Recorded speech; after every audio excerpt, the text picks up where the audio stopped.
All right. With that, take it away, Commissioner. Good morning, Mr. Chair, members of the committee.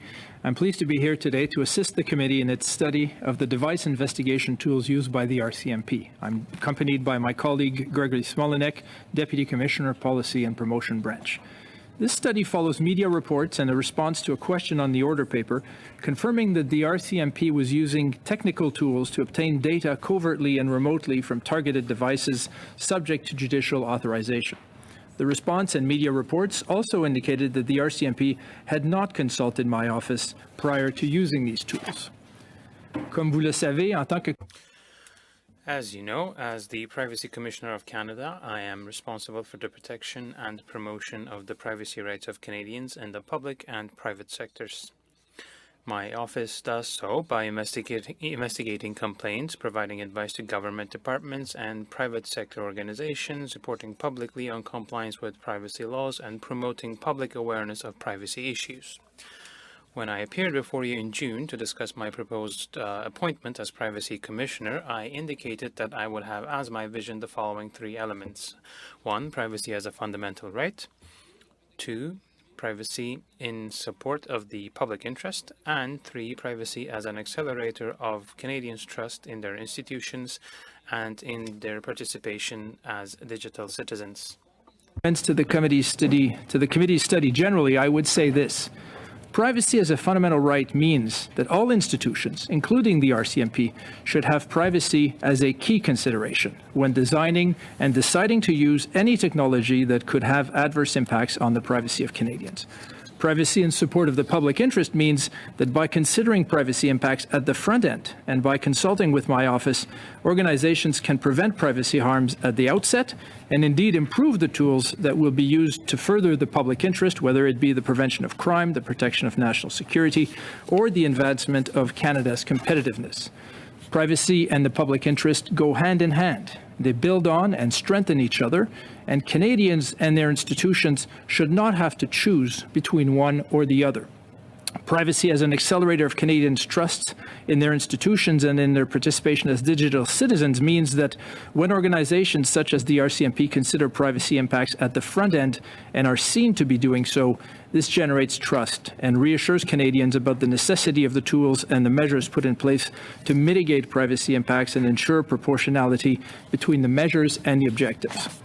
En ce qui concerne le contexte propre à votre étude, in terms of specific background to your study, I would start by saying that the Privacy Act does not require the RCMP or any government institution to prepare privacy impact assessments or PIAs for my consideration, but the Treasury Board requires this in its policies.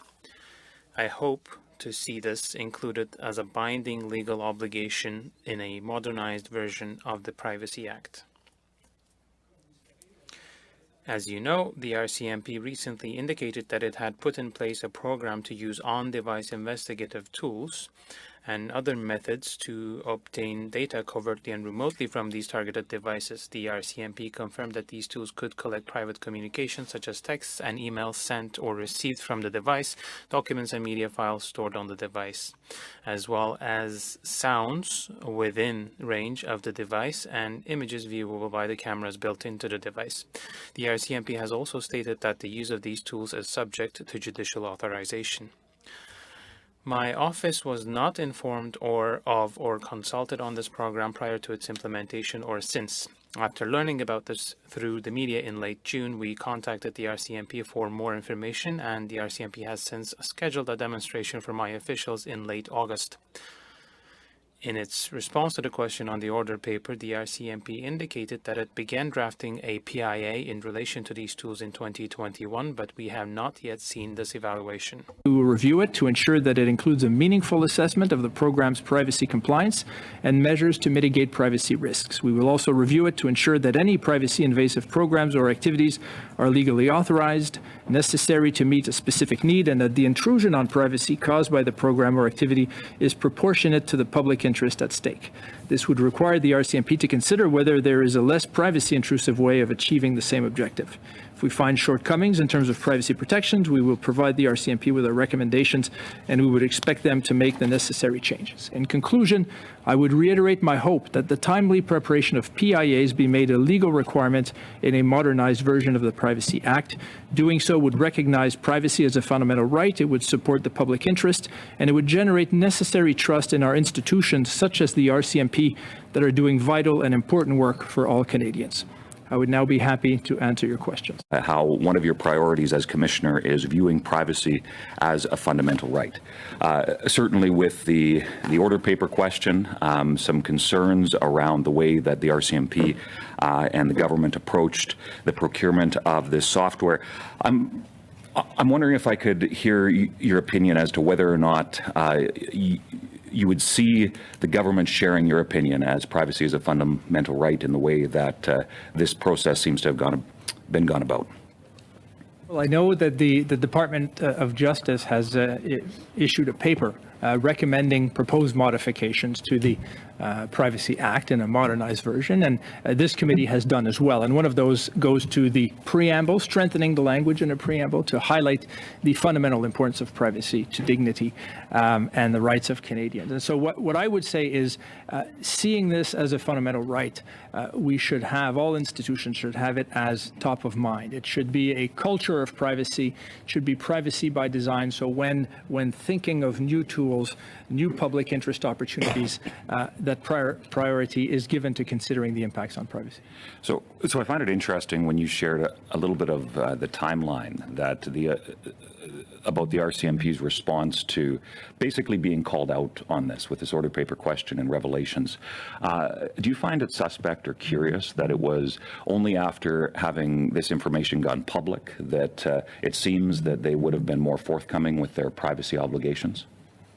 Well, what I will say is that the impact of this type of information coming out in the public through media reports or questions can raise questions and can raise concerns. And so I think from a trust standpoint and from a generating confidence, it would be preferable, far preferable, that privacy impacts assessment be done at the front end, that my office be consulted, and that this can be conveyed somehow to Canadians so that they are reassured. There are institutions that are there, such as my office, to provide advice and to make sure that privacy is top of mind.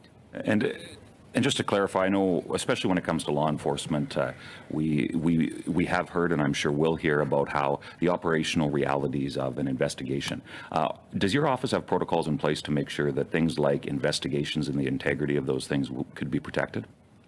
When we work with organizations, we ensure that the information is treated appropriately in terms of confidentiality and security. And so from my standpoint, as I stated, privacy is not an obstacle to the public interest. They go hand in hand and they strengthen each other. Thank you very much, Commissioner. Now, has your office, and I know that your office and a number of the other offices that report to this committee do some proactive work to look at how government is fielding their various areas of responsibility. And I'm just curious, has your office discussed or looked at software such as Pegasus or other types of spyware and its potential to jeopardize the rights and human rights of Canadians? Is that something that your office has looked into outside of the context of this study that we're undertaking now? I know that this has been discussed in terms of the appearance of my predecessor in this committee in terms of the facial recognition technology, and there were questions asked about that. But to my knowledge, this is not something that is used by government institutions, and but it is something that this type of technology is the type of technology, in my mind, should be looked at very carefully from a privacy standpoint to ensure that its impacts are known and mitigated. So just to clarify, your office has not undertaken an assessment of the use of software like Pegasus or other types of spyware and its impact on the privacy of Canadians? No, we have not. But in the context of this matter, we look forward to receiving the PIA and information from the RCMP, not with Pegasus, but with type of tools that are being used in this context. So are you aware, outside of the information that was provided in the order paper question that's been referenced, other entities in government that have throughout the last number of years, and especially the rapid evolution of types of technology like this, if this sort of technology has been used in the past and if other privacy assessments have been done? I'm not aware of other types of technology or privacy assessments. Our office has been involved in reviewing the facial recognition technology. It has been involved in the clear view, the use of images. It has been involved in investigation in terms of cell site simulators, so these types of technology. And when we look at the privacy impacts. We look at making sure that certain public interest may require the use of these tools, but making sure the safeguards are there to minimize and to ensure it's proportional. And in the few seconds that I have left, if I could, Mr. Chair, has your office been in touch with any provincial counterparts on these or related matters regarding the use of technologies during law enforcement investigations? In the context of facial recognition technology, there was coordinated work with provincial privacy commissioners, and there was a joint statement that was issued on recommended principles in these matters. Already from the RCMP about their use of technology that can be used to spy on people's cell phones? Thank you. Not at this time. So we were made aware through the media of the use and the question on the order paper at the end of June. So we reached out to the RCMP, and they are aiming to provide us at the end of August with information. So it will be coming this month. You mentioned that there should be some updates to the Privacy Act that should include this under its purview, and I'm wondering if you can give us a little bit more detail about how that legal framework should look.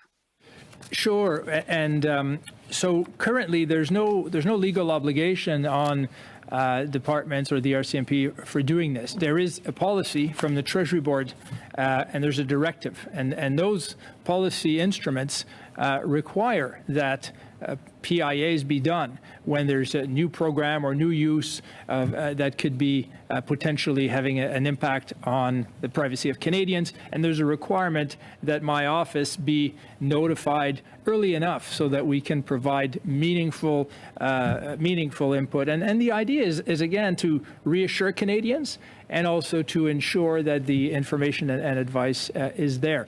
But we see situations like this one where this is done very late after the tools have been used for some time. So we're not in a position where we can address or prevent. We're in a reactive mode. And our advice and recommendation, my hope, is that this be made a legal obligation in the Privacy Act, because then there would be hopefully more timely compliance with this requirement. Quickly and sometimes quicker than we are capable of following in terms of our legislation. But at the same time, other communities, other countries have actually discussed this subject of spyware in more depth. So what can you tell us in terms of the acceptance of spyware by a government entity or others? Well, the use of spyware by a government agency, of course, brings to mind questions about the protection of privacy. It might be done in appropriate cases because private life is not an obstacle to public interest, but it has to be a consideration in every case. It is a fundamental right. We have to consider this because it touches upon human dignity of individuals. And of course, we are in a period of technological advancement, as you mentioned. The tools are getting more and more advanced. We are not no longer in a scenario where you have a landline that you can intercept. There's a lot more information on people's phones. So the approach that we'd rather see is that there should be some consideration for privacy since the beginning, especially when we're dealing with technologies that become more and more potentially intrusive, so that we can evaluate what the risks are, what the necessity is, because there are necessity and proportionality criteria that have been proposed by my office, by this committee even. So maybe we can use the tool. It's not an absolute no to the use of that tool, tool. There might be a balance that can be achieved, but we have to make sure that there are verifications in place, one, to protect privacy, but also to be seen as protecting privacy. That should be the perception of amid Canadians. Of course, the feeling of security is very important. It is clear that the tool itself is moral or immoral. It's the use that you make of it. These tools, I think, are intrusive, and it is without people's knowledge that these can be installed on people's phones, so people wouldn't even be aware that it's on their phone. So your office has the duty of evaluating legislation with this idea in mind. Do you think that entities similar to the RCMP or RCMP itself would need a framework for this evaluation? They do self-evaluation, for instance, and they might draw their own conclusions, but there are limits to self-evaluation. I think it's an important point that you're making.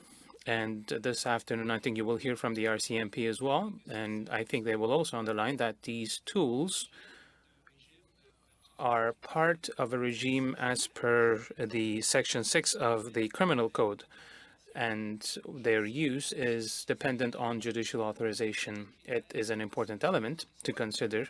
There are criteria as well in the same section of the Criminal Code dealing with criminal investigations. But what we're saying is that when these tools are new, they are very powerful, potentially intrusive.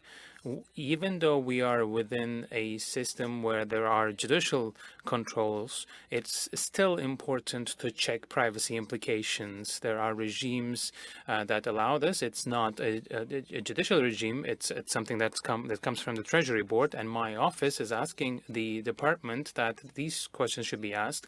It should be documented, and it should be made clear why tools are used when they're used.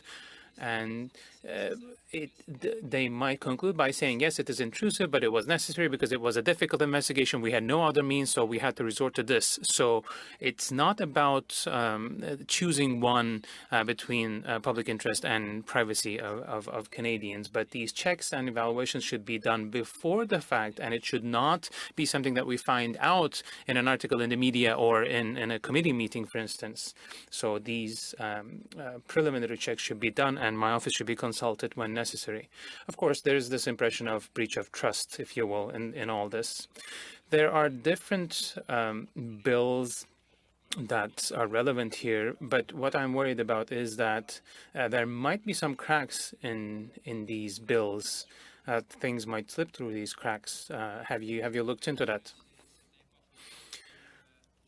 I think it's important for parliamentarians to do that. It's important for my office to be aware of this. It's important for the relevant parties, of course, to be asking themselves the questions of verification, what the impacts might be in terms of privacy. There are different bills, as you mentioned, different initiatives, and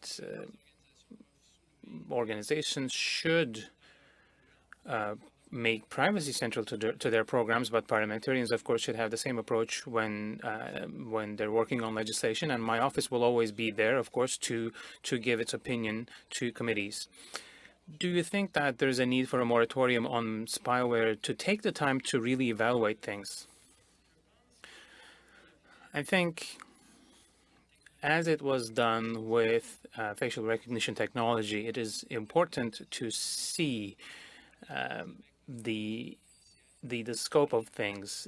We were talking about judicial authorization at this point in time, and we would want to, of course, work on the specific information to come forward from the RCMP to see what the implications might be, and so that we can come up with some recommendations. Thank you so much. Mr. Green for up to 6 minutes. Thank you very much. And already some very important points, I think, raised, and hopefully will help guide us on these future discussions around balancing Moore's Law and the advancement of technology with legislation and, quite frankly, a workforce that may not be as up to date on the technology to be able to provide adequate insight on its proportionality. So, Mr. Dufresne, when you mentioned that you're looking to see the privacy impact assessment as a legal requirement. Can you just take a brief moment to expand on why that wouldn't be important for your office to be able to provide oversight to the basic functions of this rapidly increasing and expanding use of technology? Absolutely. Privacy impact assessments, in my mind, are an important tool for a culture of privacy, for a culture where privacy is top of mind. When we are designing tools that organizations who are meeting many obligations and facing pressures, and time is limited for decision makers, I understand that. But having that framework, getting into this habit of asking the question, what is the impact on privacy? How large is it? How necessary is it? What is my purpose? Why do I need this information? Do I need as much? What are the safeguards that we're putting? So all of this risk assessment and the identification of mitigation tools, the identification of proportionality, all of this creates a culture of privacy, by design. And in the ideal scenario means that my office doesn't need to be involved, or very little, because we're informed of it, we're notified, we look at it, we're satisfied, or we provide some advice, but it doesn't give rise to situations where either there's a complaint, or there's a concern, or there's a sense of distrust, or questions are being asked. So this is good in my mind for everyone. It ensures protection of privacy for Canadians. It ensures organizations can achieve their goals, and ensures that there's trust in society, and Canadians can feel they can use these tools and participate as digital citizens. Yeah. And I think, when you had talked about the strengthening the language of privacy as a culture, you had mentioned about strengthening fundamental rights in the language of the preamble. Just so that I'm clear, is preamble legally binding in legislation? It's not legally binding in terms of to the extent of a section of the Act, but it will be looked at in identifying the purpose of the Act. It will be looked at in identifying sections of the Act. So preamble is very helpful. So we would look to the preamble. But not legally binding. Well, it's legally binding in the sense that it's going to be interpreted by courts in terms of how the statute, how the sections of the Act will apply. But you would want to have sufficient protection in the sections themselves. And if there's a lack of clarity or some elements to be given some nuances, the preamble will assist in highlighting what was the intention of Parliament. Has there been any contemplation by your office on what legally binding language might look like in the Privacy Act? Because quite like my good friend, Mr. Villemure, I'm interested in seeing the fruits of this labor over the next 2 days result in recommendations that will hopefully strengthen the new legislation of the Privacy Act. And before you answer that, I want to reference the time that we spent on the mobility data tracking.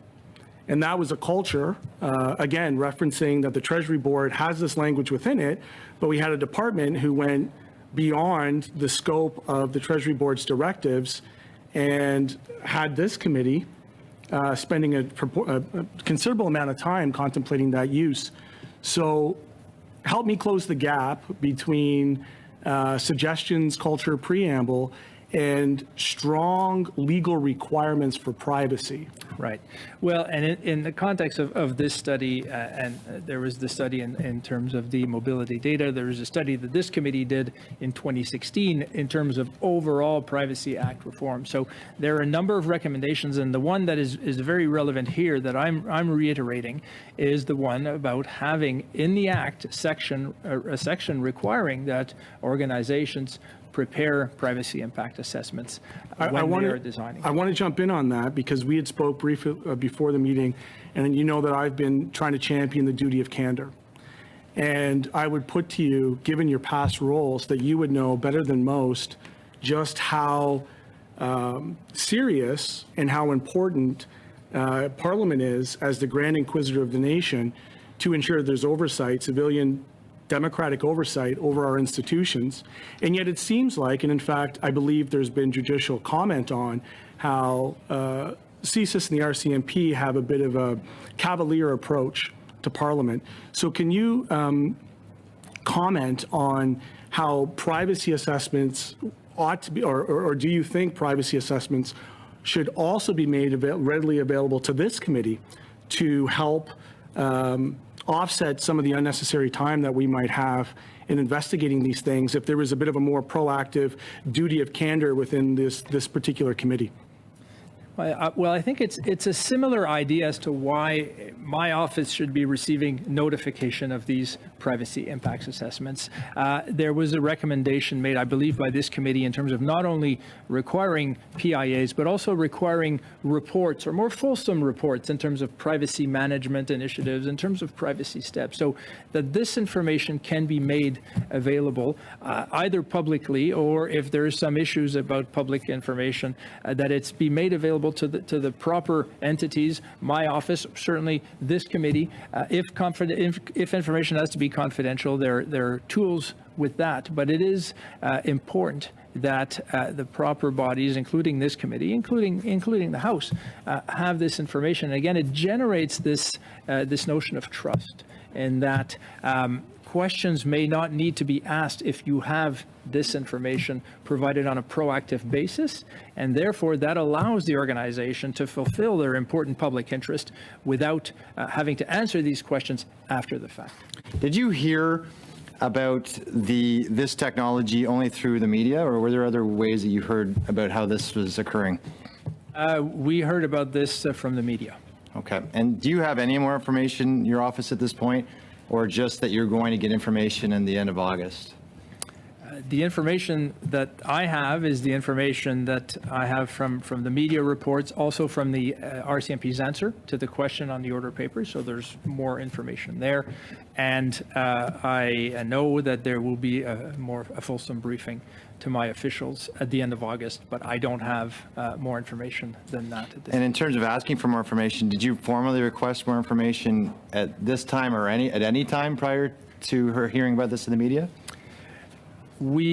As soon as we heard about it in the media on June 27th, we reached out to the RCMP. I believe on June 30th, we made the request for the meeting, and the meeting now will take place at the end of August.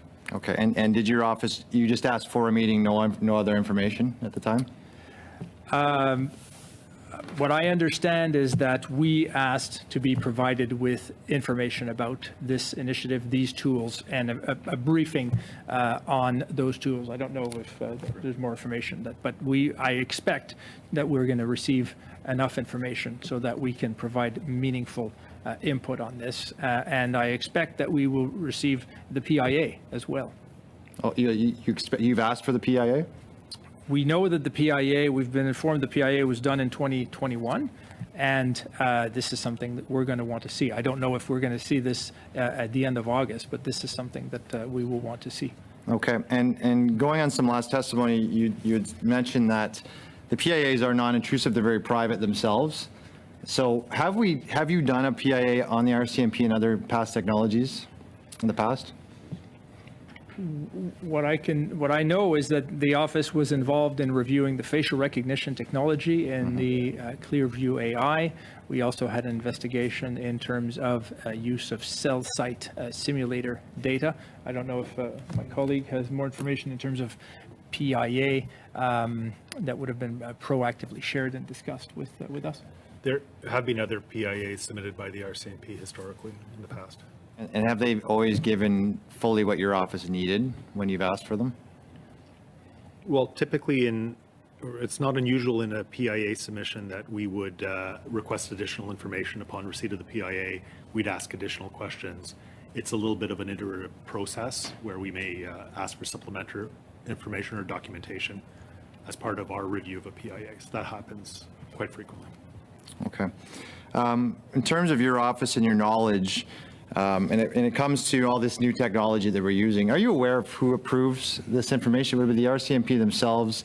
Is the government involved in any offices of the government at all, public safety, et cetera, involved in the procurement of that technology? I'm not sure of the internal workings. This is a question that should be properly asked to the RCMP. I've seen the information they gave in the question on the order paper.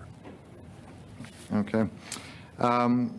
When we talk about this technology, we've gone through this with your predecessor before, with facial recognition, with cell phone mobility data.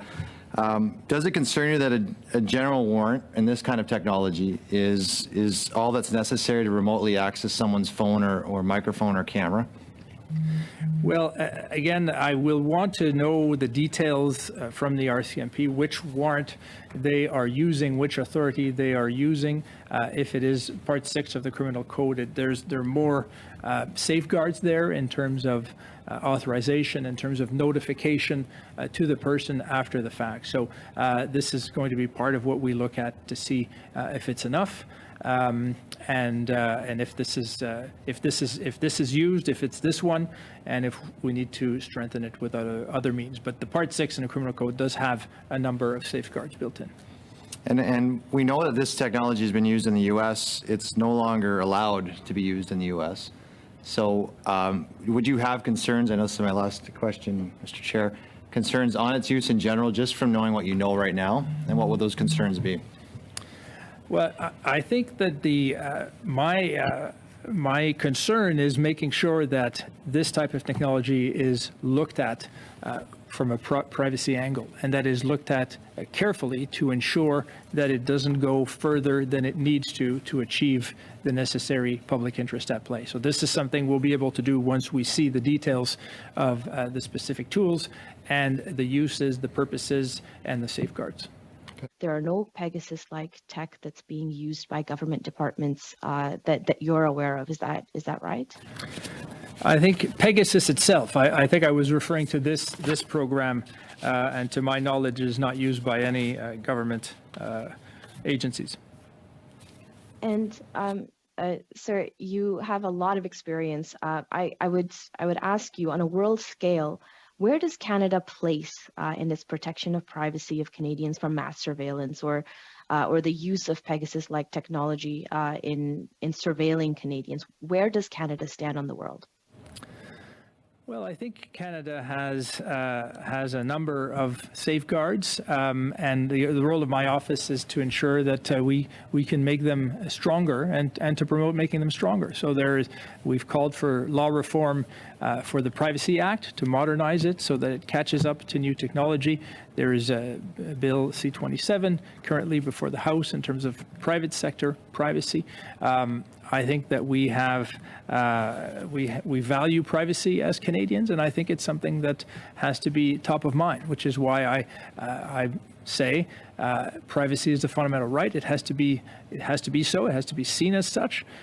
It is not an obstacle to the public interest. It has to be there. It has to work with the public interest, but it has to be something that we communicate and we address to build trust for Canadians. So I think we have a strong system. I think it could be stronger, and I think it's important that it be world class, and that be the best system in privacy, because it's a fundamental right, fundamentally important for Canadians. Where do you see that balance between the role that the RCMP plays in balancing privacy and security of Canadians versus the role that you play in ensuring the privacy is protected, while also that justice is done and is seen to be done as well in an efficient manner? What are your thoughts about that? Well, as the Privacy Commissioner, my mandate is to promote and protect the privacy rights of Canadians in the public and in the private sector. So that's the mission that I have, that my office, my colleagues have. But my vision would be that we have a culture of privacy in Canada throughout the whole of government, and that whatever organization, whatever department, that they have privacy as a consideration, including the RCMP. So the RCMP has its own mission and its own mandate in terms of protecting Canadians, and they can talk about it more eloquently than I, but I concluded my remarks by describing it, I think, as being vital and important to Canadians. So it's of fundamental importance. My goal is that by doing so, they nonetheless have privacy as top of mind. I think that is doable. I think that strengthens privacy, which is a fundamental right, but it also strengthens the mission of organizations, in this case, law enforcement and protecting Canadians, because it generates trust and it ensures that Canadians will know what they can do and what's being done.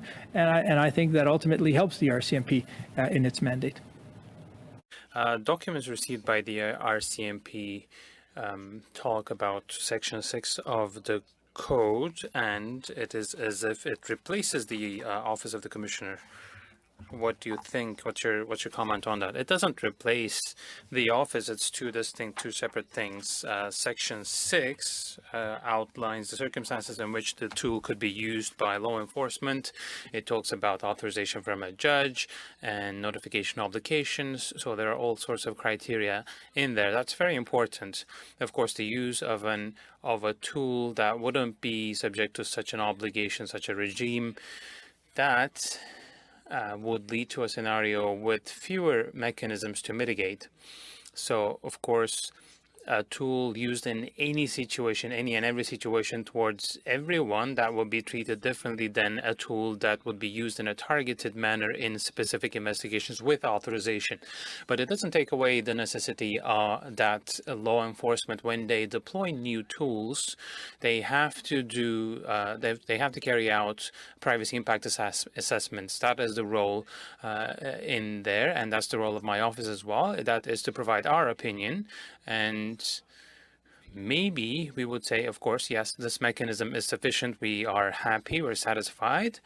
And then that the agency, they can say this publicly to reassure the public, or we can say, yes, this is all very good, but there are shortcomings because this technology is evolving. So you have to improve this regime. That you should introduce either different criteria or new mechanisms. So all of this is possible, but this wouldn't be an automatic outcome of Section 6. But Section 6, it provides a good framework, but you have additional framework that you provide from your office. Now, my colleague was talking about the directives of the Treasury Board, but it's not the same strength as law. So we have to make sure that these obligations are enshrined in law rather than leaving them to the choice of an administrative directive that can be modified later on. I think so. That is my opinion. It can be modified at any point in time. Yes, a law can be amended as well. Legislation can be amended too. But given the importance of carrying out these evaluations and the benefits that we can achieve from these evaluations for Canadians, for organizations in question, the fact that having an obligation, a judicial obligation that helps people do it, that provides a necessary motivation when you have a situation as a decision maker where you're juggling multiple obligations at the same time. That the use of technologies like this by law enforcement have the potential to violate rights guaranteed by the Charter of Rights and Freedoms? Well, I think that the Charter of Rights is there, and it can be raised in appropriate cases if there's a violation. So I think that the regime is there, the protection is there. This is something that would be raised before courts and would be decided by courts. What I would say in terms of my mandate as the Privacy Commissioner is to say that they have the potential of having impacts on privacy. And so they need to be looked at from that standpoint.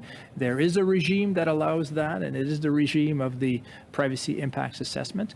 And I would hope that this be made a legal obligation and that this be done early enough in the process so that we can course correct if needed, as opposed to doing it long after it's been started. Thank you. I know that you had mentioned that you'd like to see frameworks in place to ensure the technologies don't go further than it needs to. And I'm not sure if you are aware of the document submitted by the RCMP on a warrant, which was like a sample warrant. Are you familiar with the matter for the application of general warrants by Justice Bertha Wilson? Did you have a chance to look at that? I'm not sure well, that I am. I'll reference in for you just the top sentence that says, when oral communications have been intercepted using the ODIT, the monitor who subsequently reviews the communication must cease reviewing the communication as soon as the monitor determines that no person in paragraph 3 is a party to the communication. It sets a parameter.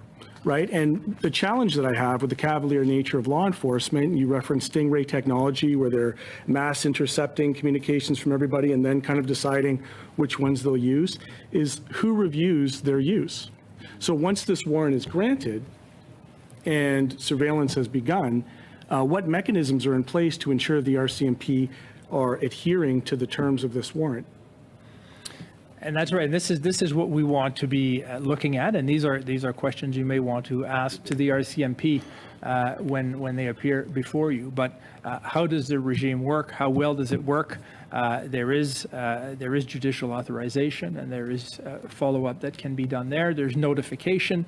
Just quickly before my time's up, do you have anybody in your office who you feel has the technical knowledge to deal with the emerging technology at pace with the legislation? Okay, your time is up, so we'll have time for a yes or no answer, and then we'll Can you prepare that in writing, perhaps, for the committee? You may request so. We can provide information to the committee on our technical unit. Okay, thank you. Said earlier in answering questions to Ms. Khalid that Pegasus is not used by other government departments. How do you know that when the RCMP never disclosed proactively that they were using on-device investigative tools? How do you not know that CSIS, CSE, CBSA, National Defense are making use of this type of technology? Right. What I perhaps should have said is I'm not aware of any government entity using it. So I don't know for a fact that they're not, but I don't have confirmation. This is about a lack of transparency by the government because they haven't been disclosing this information to you proactively, and that's why we need to have the privacy impact analysis embedded in the Privacy Act legislation so that all departments are obligated to do these impact analysis and request the advice of your office to ensure that they are compliant. Have you reached out now that you know that the RCMP have deployed this technology in the past? Have you reached out to other government agencies that are responsible to you on whether or not they're using other like Pegasus type ODIT?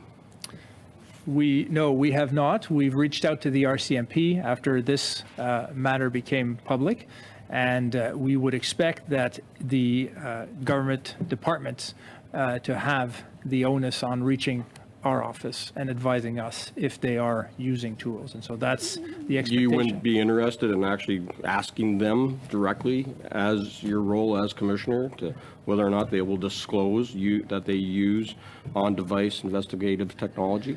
We can reach out to them in our exchanges, but what's important, I think, is that the obligation rests on departments themselves to notify my office if they are using these tools. It is, I wouldn't want to create an expectation that unless we proactively ask all organizations, they don't have to provide us with the information. So I think it's important. That's how the directive and the policies of Treasury Board are designed, that the onus is on the obligations to advise the Privacy Commissioner of the use of those tools, and I would expect them to do so.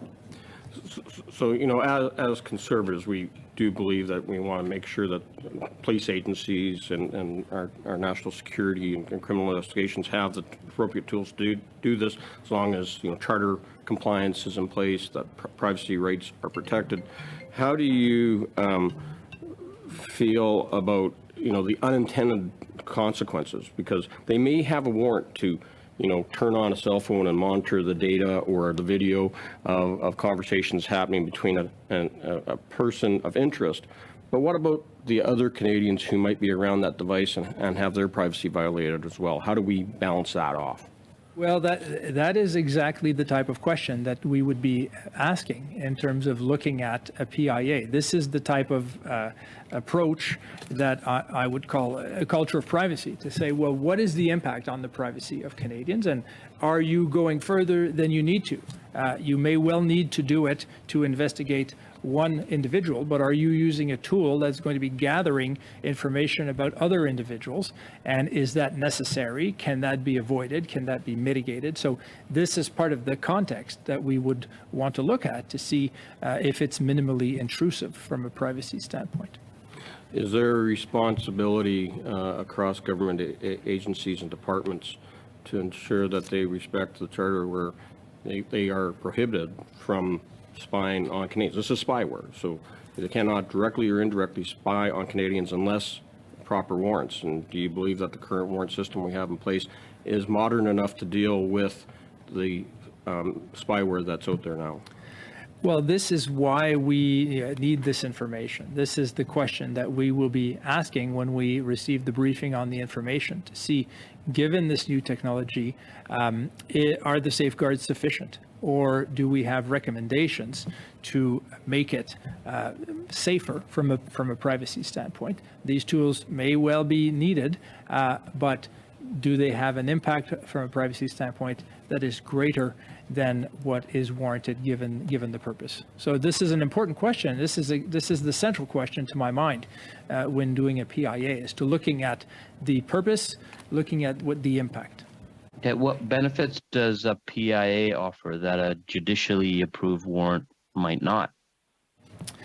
The judicially approved warrant will look at the specific request before it on the basis of the criteria in the criminal code, and will follow that process. What the PIA will do is it will look at it from a program perspective. It will look at it broadly in terms of what are the types of tools that are available, that are being used, what are the mechanisms to authorize the use of those tools, are the mechanisms sufficient? So for instance, should there be different requirement or additional requirements before they could be judicially authorized, or should there be, in addition to the judicial authorization, mechanisms for safeguarding of information? Perhaps that's not necessary, but the PIA serves that purpose, to look at it not with respect to a specific case, but with respect to the program as a whole. The fact that the RCMP, and if I'm looking at the timeline, waited 3 years after starting to use this type of technology to do a privacy impact assessment, only reached out to your office after it went to the media a couple of years after that, that's not a good precedent. We saw the same sort of dynamic that existed when it was dealing with the use of mobility data, facial recognition technology. The list goes on, and the fact that the onus is upon departments certainly doesn't give me that much confidence that proactive work is being done. Now, I'd ask for your feedback, I guess, on my interpretation, certainly, as now a second-term parliamentarian, that a lot of work has to be done to ensure that privacy is actually respected in our government.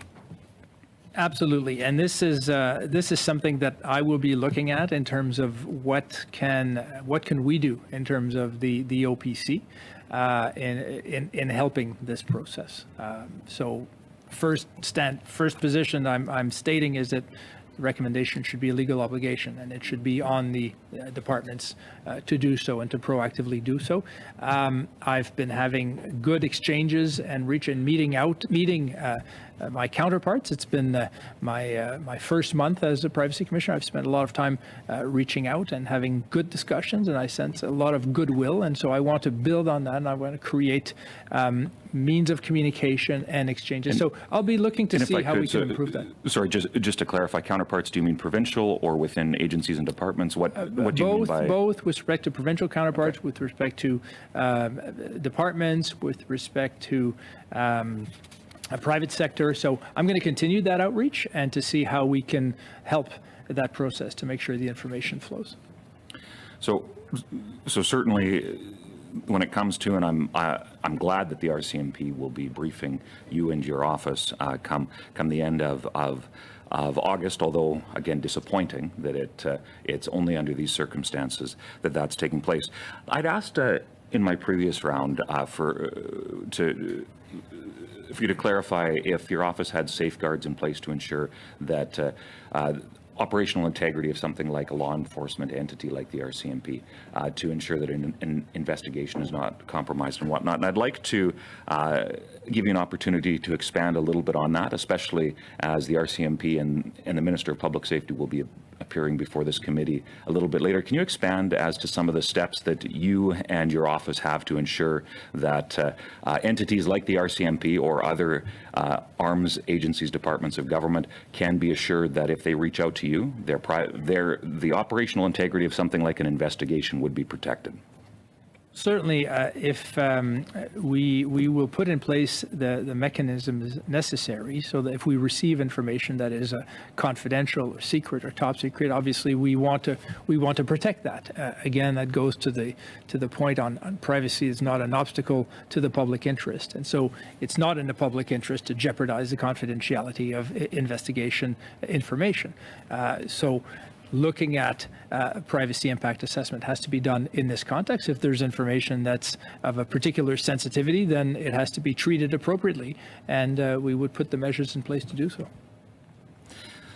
Thank you very much. And just in the final minute or so of my question, you've talked about the updates that need to be made to the Act, and maybe a minute is probably not enough time. So if I could ask for you to provide to this committee what specific provisions within the legislation need to be changed, that onus to have it codified, not simply within the preamble of the legislation, but what specifically needs to be done. Certainly as a committee member, it would be helpful for you to be able to provide that information. Probably in writing would be the best, if I could ask that of you and your office in the coming days as we continue to look at this. Absolutely. Okay. From Commissioner Brenda Lucky, we learned that since 2017, the RCMP has used this ODIT technology. ODIT stands for it's the technology that they use to access people's devices in support of 32 investigations in which a combined total of 49 devices were targeted. And then, so this is back to 2017. It's been used 32 times to access 49 devices. And in a list of the types of investigations that the RCMP has used this technology, it's things like terrorism and kidnapping and murder and trafficking. So it sounds like it's not like this technology has been overused. Or what's your impression of the way that the technology has been used thus far, according to what we've learned from the RCMP? I think this is exactly the type of information that needs to be looked at in a PIA and by my office being consulted on it. And this is the type of thing that would certainly go towards saying, okay, there are mechanisms here for approvals. Is it being used in specific tailored cases appropriate to the severity of what's at stake, and so on and so forth? So these are the types of things. It is very relevant information to consider. And public interest and confidence. Learning about these things in the media, of course, is damaging to these elements. Do you think that there needs to be a public debate on privacy and the use of these technologies? Because right now, citizens are worried. They do not fully understand what's going on. It's all very complicated. Should there be a public debate? I think there is a public debate on the subject at this moment with this committee, for instance, which plays a very important role, which is asking these questions, undertaking this study, and the recommendations you will end up making will contribute to it all. My view is that it is important for the purpose of promoting privacy and talking about these subjects, technological advancement and others, will be helpful to keep Canadians in the loop. Yes, there are new technologies, but what are the mechanisms that are in place to protect the privacy of Canadians? That also should be known. When you find out that there are committees, for instance, such as this one, which carry out studies in terms of the impact on privacy, or my office that can be consulted, which can issue recommendations, that constitutes a regime that helps prop up the confidence of Canadians. So it's not only every Canadian who will have to defend their privacy. Do you think that there should be awareness raising in this field as well? Yes, I think we have to do more when it comes to awareness about privacy, education at different levels, at different school levels, because we live more and more in a more and more digitized environment. So yes, it will be beneficial. Thank you. Okay. The colleague to my left asked a response from you in writing, but do you have the technical expertise to be able to assess these new technologies, yes or no?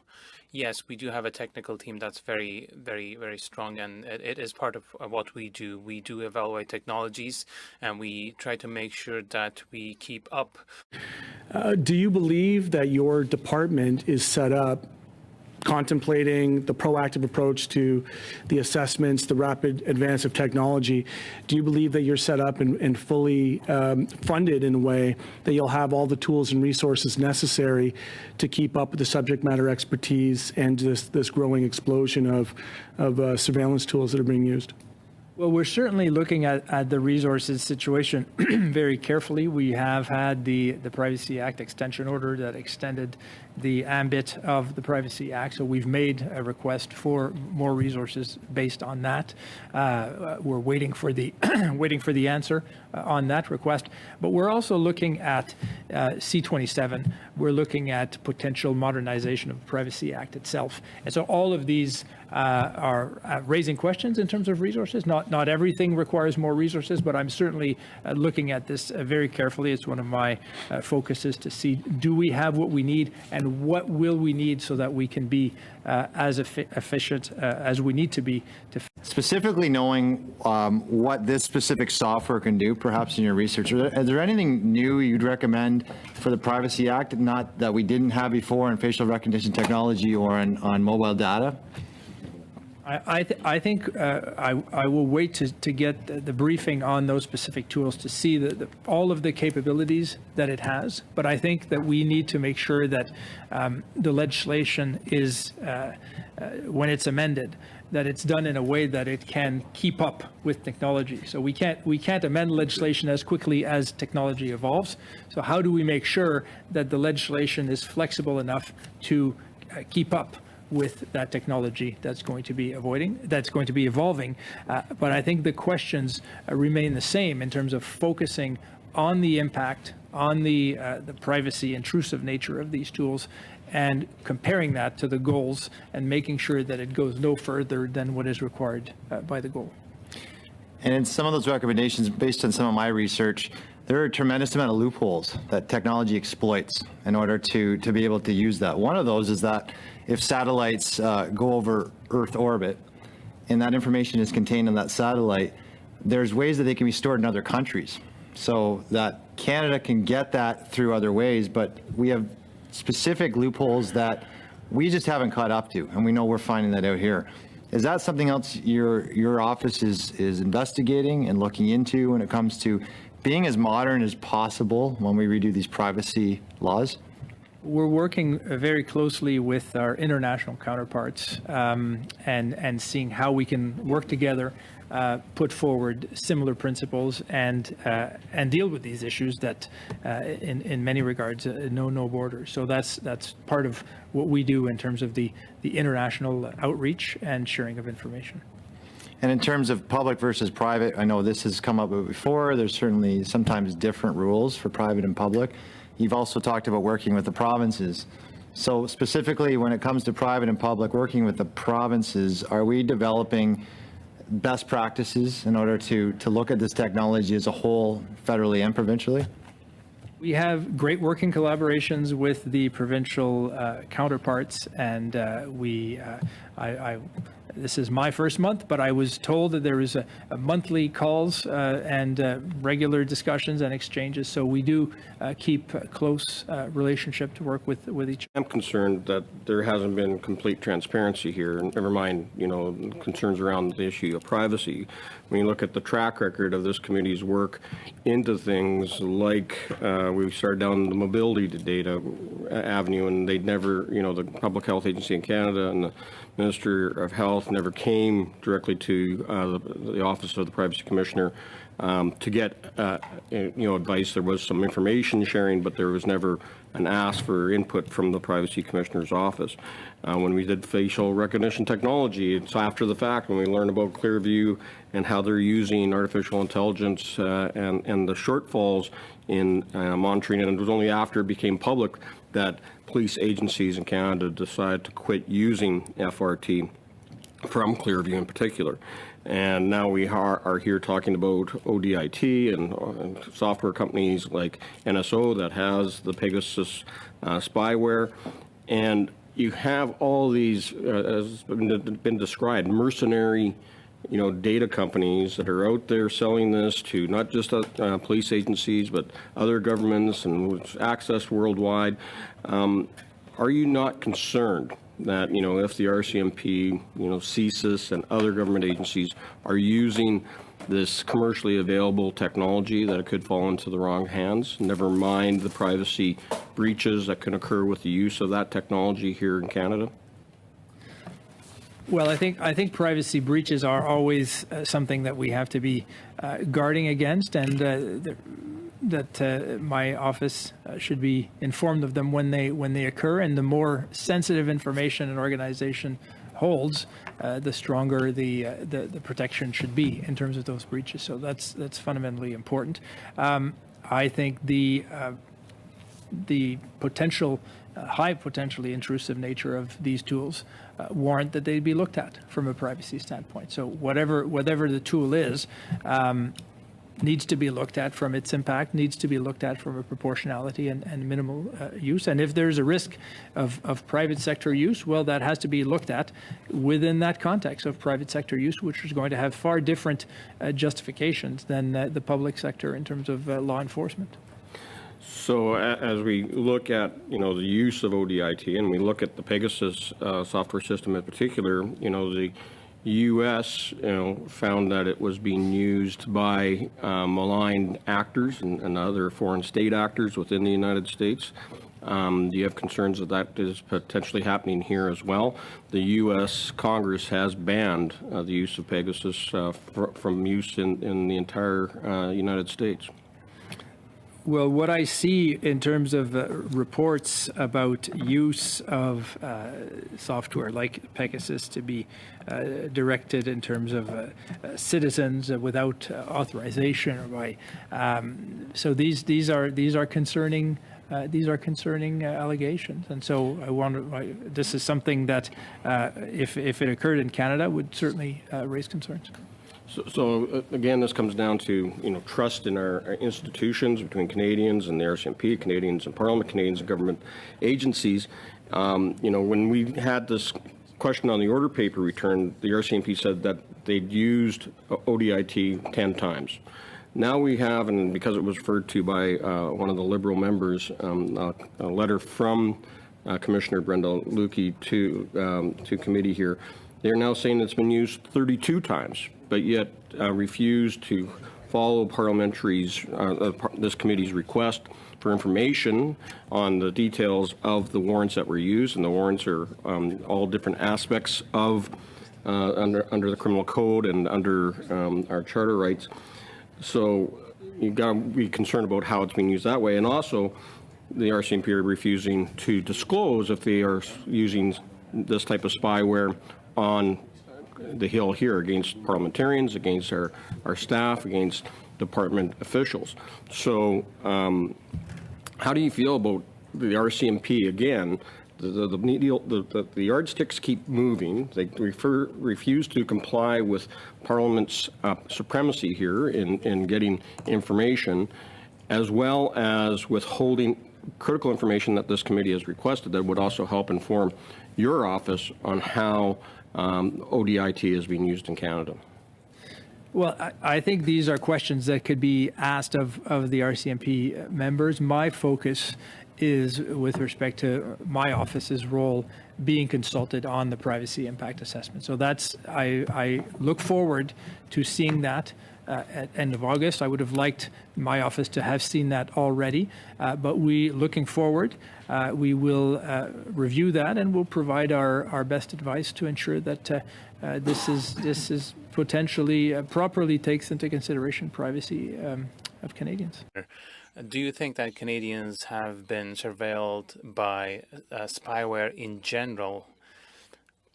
Do you think, is that your impression? I'm not asking for any documentation as proof. What I would say is that we know that these pieces of software have been used because the RCMP has confirmed having used them. And what we want to see is the evaluation of their impact on privacy. Thank you, Mr. Smolynec. I'm not aware that that was the case. That's been the case. Even beyond government, do you think that Canadians are under surveillance with these types of spyware anywhere?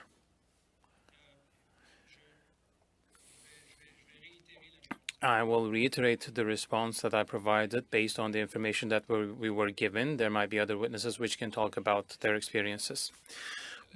When you carry out, or when you do the PIA and you see that there are cracks in systems, Apple's or Samsung's, for instance, do you take these back to the manufacturers so that the privacy of users can be protected? Maybe Mr. Smolynec can talk about this in a bit more detailed manner, but I think that we would make some comments to protect privacy. So there would be dialogue between cell phone manufacturers and your office so that these shortcomings in the systems potentially could be rectified. We do have consultation mechanisms with governments. We have consultation mechanisms with the business world. So these are initiatives that we have so that organisms can contact us and consult us on potential initiatives so that, you know, on a case-by-case basis, we would come up with recommendations retroactively. But if you find a loophole, for instance, maybe not Apple, but maybe another manufacturer, would you contact them so that they can take care of it? If we find a loophole, and that we have not been contacted, well, there might be the potential of starting a complaint procedure or exchanging on the topic proactively with the organization. I don't know, maybe my colleague would have more information on that. That can be done. So you're not doing nothing. Okay, thank you. This year, Canada will be the chair of the Freedom Online Coalition, so this will be a stage for best practices in the field. Do you think that it would be a good idea for Canada to bring this to the agenda, to talk about it with other countries so that collaborative work can be done on it?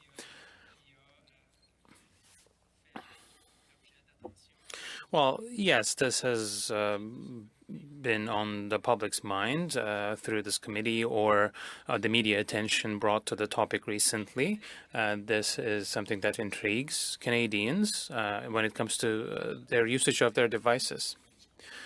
The article in Politico was the first one to break out the news. When you think about these articles and others, when you talk about privacy, public security, and confidence, when you read these articles and when you put yourself in the shoes of the ordinary citizen, are you concerned? Well, I think we should be able to reinforce the mechanisms in place. That's our recommendation. So the regime to evaluate impacts on privacy. So reading these articles, that is important to be able to say to Canadians that there are verifications, there will be verifications carried out, there will be consultations with authorities in terms of privacy. And Are you aware of the use of Stingray technology? The dummy cell phone towers that are set up to capture information as it comes and goes? We had an investigation on stem cell site simulators, so that we looked at in terms of the RCMP's use of those tools. And what did you find in that investigation? In that investigation, we find that when it was authorized by a judicial warrant, that it was compliant with privacy legislation. There were instances where we had not received sufficient evidence to indicate that it was judicially authorized or that there were exigent circumstances. So just to be clear, you're stating here on the record that the RCMP was using I think it's commonly called Stingray technology, the artificial cell phone towers to intercept information without warrants. We said in our investigation that in certain instances they had not had warrants. I believe their position was that these were exigent circumstances and we didn't have information from them on that. And when this technology is used, do you understand it to be true that it captures everybody's information and doesn't necessarily have the ability to target individual phones? I'm not sure if Mr. Smolynec can answer this one more specifically. No, I can't answer more specifically. Okay. this is another example, I think, of where we see the RCMP, using technology in a way that may or may not have judicial review. So in your opinion, what concerns do you have regarding the use of technologies like the one we're considering, both on device, but other ones, because, the Stingray technology is just one step away from that in terms of gathering the information outside of the device. What concerns do you have on that? And how does the use of this technology by law enforcement affect the fundamental right to privacy that you laid out in your opening remarks? Well, I think what it shows is that judicial authorization is very important when law enforcement authorities are using these types of tools to intercept private communication and personal information. So that's essential.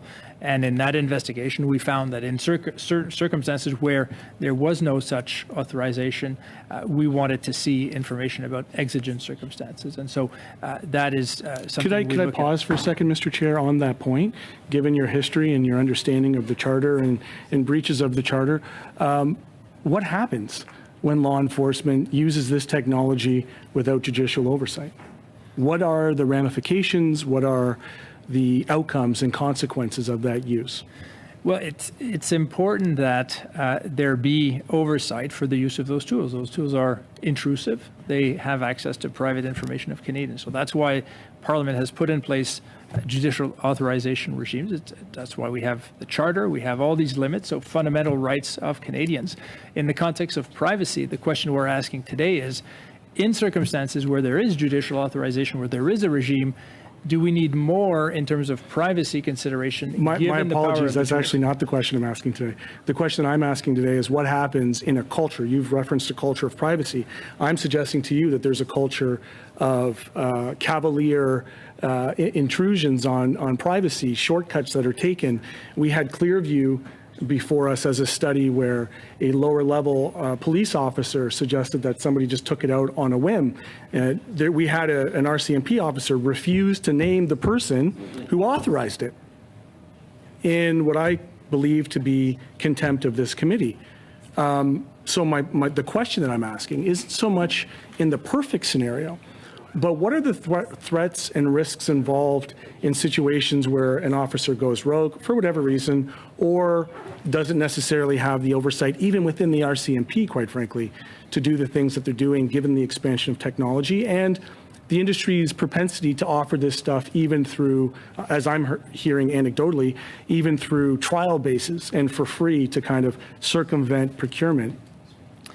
Well, what I think it shows is that in Canada, Parliament has taken steps to put safeguards in terms of using this information. It's important that these safeguards exist because of the impact that this technology, these tools can have on citizens. Mr. Chair, through you, respectfully, do they exist? Because if they existed, we wouldn't necessarily be here right now, would we?